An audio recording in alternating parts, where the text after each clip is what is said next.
So I just talked to my library and I got two books, Love and Math and Not Even Wrong. The first one's obviously about math and the second one's about string theory. And string theory is not even wrong in that it is not provable and that there are so many different possibilities that fit with evidence that it makes it hard to evaluate which ones could be checked empirically. And empirical evidence is what makes physics a hard science, and it's become much, much softer, while neuroscience has made psychology much harder. Not as in it's, well, both harder as in you have to deal with more neurons, but also harder science in that you can follow neurocircuits more specifically and more evidentially, instead of by classifying people with different types of illnesses that involve different clusters of behaviors, where it's all very correlational and it all relies very much on expertise. Now, with neuroscience, we can say that embryology and the development of this neuron does this. And we can also investigate by getting into the brain and dropping electrodes and then talking to people.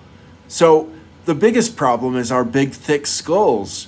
And I wish that I could reach into my brain past my skull and just squeeze some part of my brain to just get a reaction, because I'm dissatisfied. I don't, and I hate politics. It's all I surround myself with, but we still have the death penalty. Like, we wouldn't be allowed in the European Union.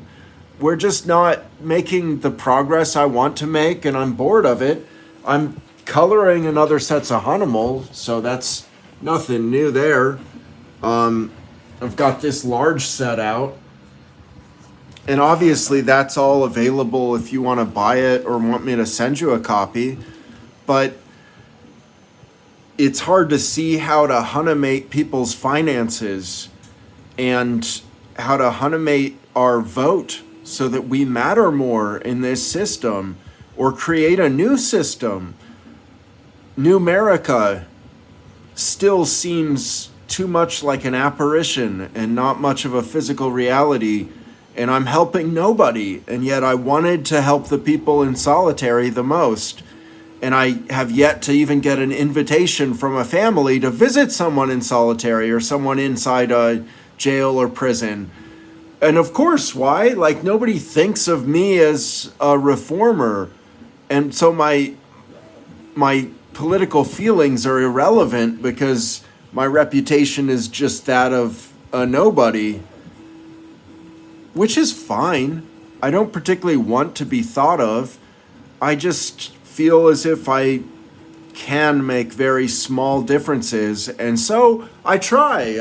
I did an exercise group today, and I printed out an essay on mindfulness that I gave to Barbalina, I call her name's Barbara, and Robbie. And I had them read parts of the essay out, and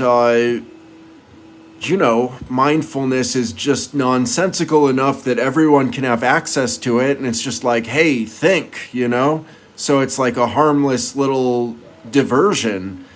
And those are all I have available to me right now, in all honesty. And so that's what I'm subsiding on. That's what I'm subsisting on. And what I insist on does not occur.